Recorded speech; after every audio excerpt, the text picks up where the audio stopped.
Hi students, I am Upasana. Welcome to Win Study. तो students, आज हम डिस्कस करने जा रहे हैं एक्सरसाइज 12.2 का क्वेश्चन नंबर 5। तो स्टूडेंट्स स्टार्ट करते हैं। हमें क्वेश्चन नंबर 5 में क्या बोल रहे हैं, देखिए। In a circle of radius 21 centimetre and arc subtends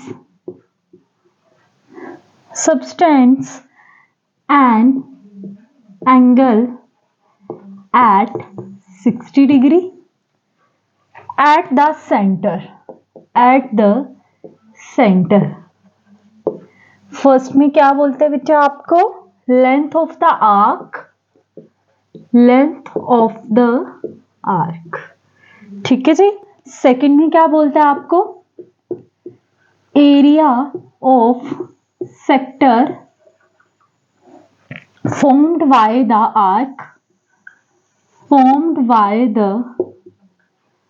arc। और थर्ड में क्या बोलता है आपको?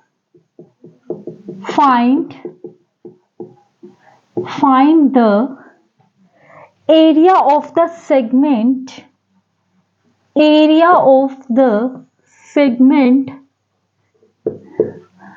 formed corresponding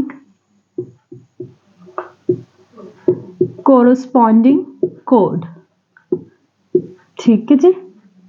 देखो स्टूडेंट्स, आपको सबसे पहले क्या करना है, क्वेश्चन को अच्छे से रीड कर लेना है कि हमें क्वेश्चन में क्या पूछ रहा है। तो हमें क्वेश्चन में बोल रहा है कि एक सर्कल है। ठीक है, बिल्कुल हम बना लेते हैं एक सर्कल। जैसे जैसे हमें बोलता जा रहा है हम वैसे वैसे करते जाएंगे। बोलता उसकी रेडियस कितनी है? 21 सेंटीमीटर। ओके, हमें ये भी पता चल गया कि एक सर्कल है, उसका डायमीटर भी होता है, उसकी रेडियस भी होती है। लेकिन यहाँ पे डायमीटर की कोई बात नहीं कर रही, यहाँ पे सिर्फ इतना बताया गया है कि एक सर्कल की रेडियस कितनी दी गई है आपको? 21 सेंटीमीटर दी गई है। बोलता है an arc subtends an angle at 60 degree at the centre. तो बोलता है जैसे आप सर्कल बनाओगे तो उसका कुछ सेंटर भी होगा। तो वो सेंटर पे जो एंगल बन रहा है वो 60 डिग्री का है। चलो, अब तो हमें थीटा की वैल्यू भी पता चल गई कि 60 डिग्री है। अब फर्स्ट क्वेश्चन में आपसे पूछता है कि आपको लेंथ ऑफ द आर्क निकालनी है सर्कल की।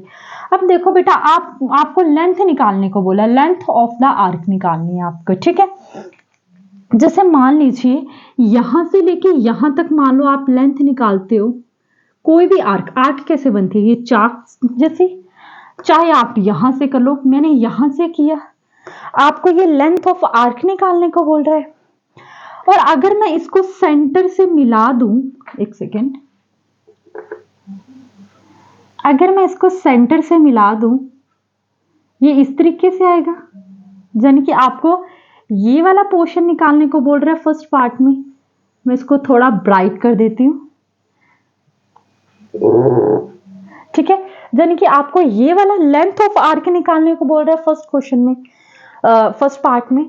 तो देखो स्टूडेंट्स, आप लेंथ ले कहां से रहे हो? बाहर से। ये लेंथ ऑफ आर्क निकाल रहे हो।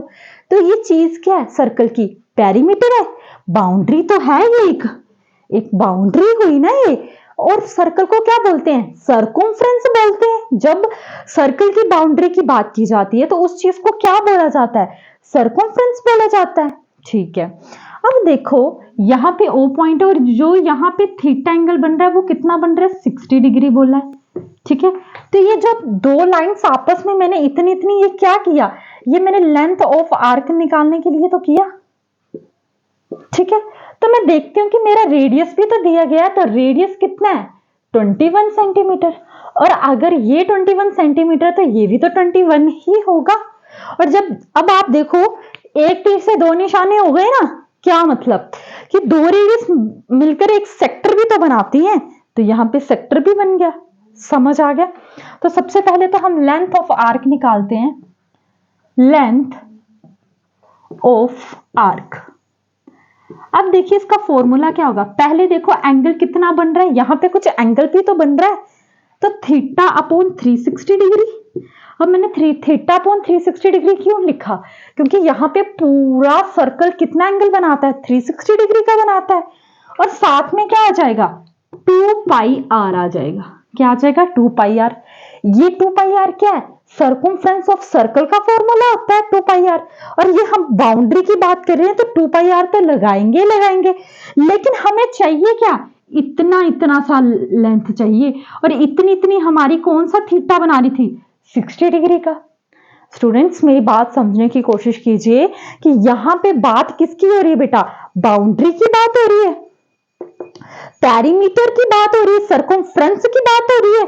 तो करके मैंने यहाँ पे 2 पाई आर लिखा, क्योंकि यहाँ पे हम निकाल कर रहे हैं। एक टाइप का देखा जाए बाहर वाला क्या होता है? सर्कमफ्रेंस ही तो होता है, लेकिन हमें पूरे सर्कल का सर्कमफ्रेंस नहीं चाहिए, हमें सिर्फ इतना इतना सर्कमफ्रेंस चाहिए। और इतना इतना सर्कमफ्रेंस कौन सा एंगल बना रहा है?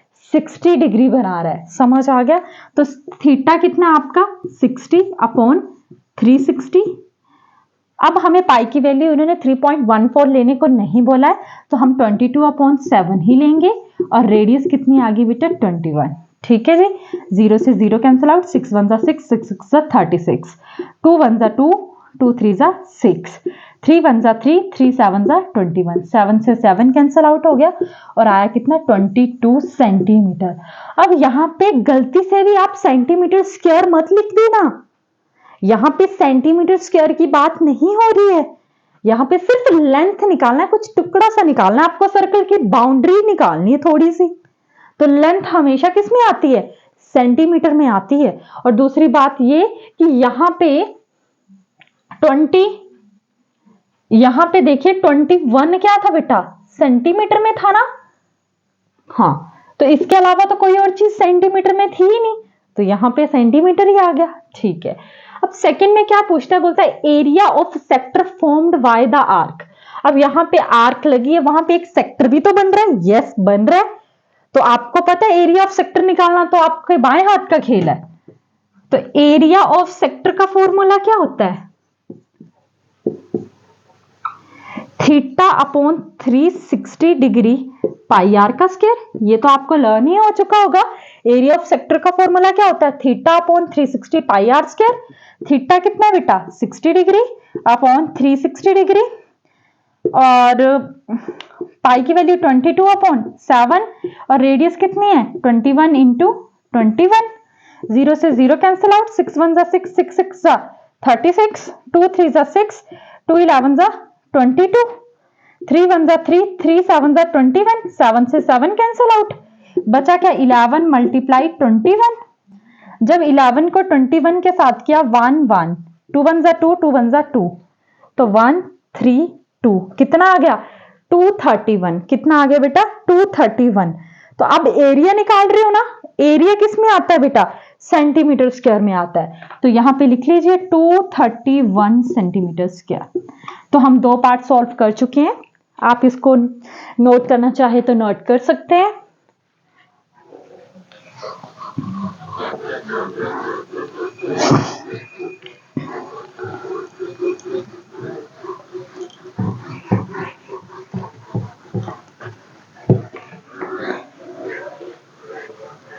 अब हम करेंगे थर्ड।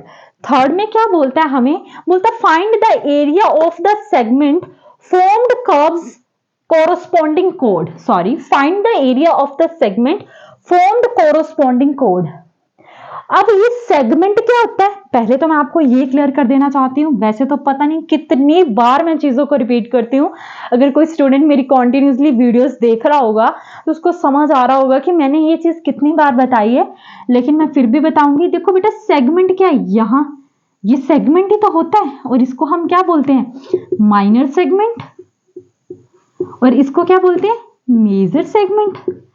अब बात यह है कि इन्होंने इस सर्कल में माइनर सेगमेंट की बात करी है, तो अगर मैं इसको मिला दूं, इन दोनों पॉइंट्स को आपस में मिला दूं, तो ये क्या होगा? मेरा माइनर सेगमेंट।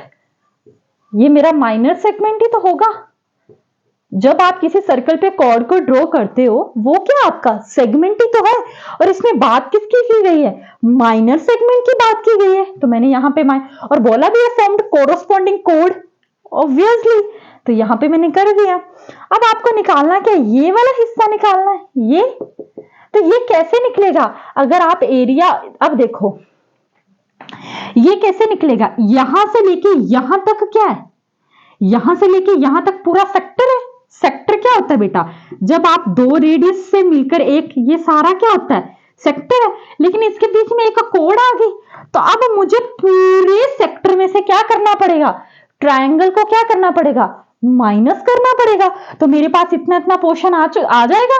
अगर मैं पूरे सेक्टर में से ट्रायंगल को, ये पूरा सेक्टर है, यहां से लेके यहां तक ये पूरा सेक्टर बन रहा है, अगर मैं इस पूरे सेक्टर में से इतनी इतनी ट्रायंगल माइनस करता हूं तो मेरे पास माइनर सेगमेंट आ जाएगा। मैम फील नहीं आया, दोबारा से बताओ। ठीक है, अब देखो मैं फिर से आपको एक्सप्लेन करती हूँ बेटा। यहां पे क्या बेटा? दो, ये क्या है? ये सारा क्या है? ये सारा बेटा क्या है? सेक्टर है। और यहां पे मैं क्या करती हूं, यहां पे मैंने कोड ले ली। अब यहां से लेके यहां तक तो सारा क्या था? सेक्टर ही था।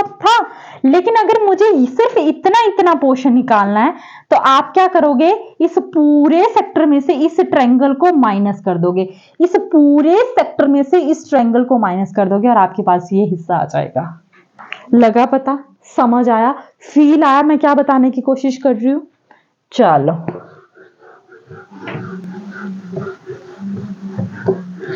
ठीक है जी, तो लिखिए, किस तरीके से लिखोगे आप? Area of segment is equal to area of sector minus area of triangle. ठीक है, अब देखो, अभी अभी हमने सेक्टर का एरिया निकाला, कितना निकाला? 231। तो मुझे दोबारा से निकालने की जरूरत नहीं है, तो मैं यहां पे निकाल दूंगी। आगे क्या? माइनस। अब एरिया ऑफ ट्रायंगल, तो मैं ये चीज कितनी बार बता चुकी हूं बेटा कि जब भी 60 डिग्री का एंगल बनता है तो वो ट्रायंगल कौन सी होती है? इक्विलेटरल ट्रायंगल होती है। कौन सी ट्रायंगल होती है? इक्विलेटरल ट्रायंगल होती है। और इक्विलेटरल ट्रायंगल का फॉर्मूला क्या होता है? √3/4 साइड का स्क्वायर। मेरे साथ दोबारा से रिपीट कीजिए, क्या होता है? √3/4 साइड का स्क्वायर। तो यहां पे लिखिए √3/4 साइड का स्क्वायर। अब यहां पे लिखिए 231। √3 की वैल्यू 1.73/4। अब साइड कितनी है आपकी? 21 × 21। ठीक है, अब हम इन तीनों को मल्टीप्लाई कर ले। पहले मैं 21 को 21 के साथ मल्टीप्लाई करती हूँ। 2 2 4, 1 4 4। अब मैं 4 4 1 को 173 के साथ मल्टीप्लाई करती हूँ। थोड़ा लंबा कैलकुलेशन है बट करके बताऊंगी जरूर। 1 3 3, 1 7 7, 1 1 1, 4 3 12, 1 बचे, 4 7 28, 29, 2 बचे, 4 1 4, 6, 4 3 12, 1 बचे, 4 7 28, 29, 2 बचे, 4 1 4, 6, 3 9 10 12 और 10 6 16। ये कितना आ गया? 7। कितना है बेटा? 7 6 2 3 1 माइनस 7 6 2 9 3। 2 के बाद पॉइंट, तो यहां पे लगेगा। और नीचे क्या बेटा? 4 भी तो है। समझ आ गया? अब आपको डिवाइड करना है इसको 4 के साथ, तो करते हैं डिवाइड।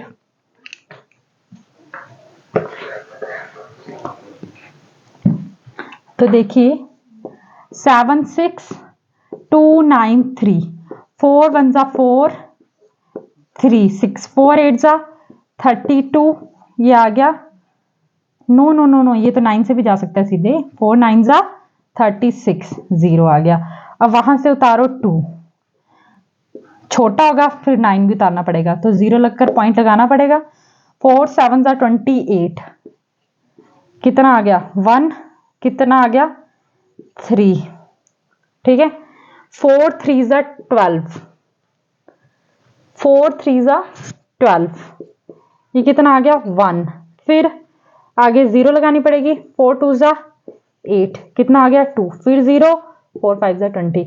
अब कितना है आपका? 190.7325। पॉइंट के बाद 2 डिजिट इनफ होती है ना, तो यहां पे लिखोगे 231 माइनस 190.73। ठीक है, पॉइंट के बाद 2 डिजिट इनफ होती हैं। ठीक है, अब इन दोनों को माइनस कर लेते हैं। ठीक है, मैंने पूरा डिवाइड करके बताती हूँ बेटा आपको, इसीलिए ताकि आपको कोई भी प्रॉब्लम फेस ना करनी पड़े और आप अपना आराम से एग्जाम दे सको। 231.00 190.73, 10 में से 3 गए 7, 9 में से 7 गए 2, यहाँ पे 0 आ जाएगा। 13 में से 9 गए कितने बचते हैं? 13 में से 9 गए कितने बचते हैं? 4, और ये आ गया 0। ठीक है, 13 में से 9 के कितने बचे बेटा? 4, और आंसर कितना आ गया? अब देखो पॉइंट अपनी जगह ही था ना, 40.27। हम निकाल क्या रहे थे? एरिया, तो किस में आएगा? सेंटीमीटर स्क्वायर में। लगा पता? इजी था क्वेश्चन। बात क्या थी? तभी तो मैं बोलती हूँ कि क्वेश्चन तो फिर भी आप 1-2 बार रिवीजन करोगे हो जाए, लेकिन इंट्रोडक्शन प्लीज स्टूडेंट्स 3 से 4 बार रिवाइज करो, वो आपके इतने काम आने वाली है। तो आई होप स्टूडेंट्स कि आपको मेरा ये क्वेश्चन समझ आया होगा, और अगर आपको मेरी वीडियोस पसंद आ रही हैं तो प्लीज मेरे चैनल को सब्सक्राइब करो, अपने फ्रेंड्स के साथ भी जरूर शेयर करो। And thank you so much मेरी वीडियो देखने के लिए।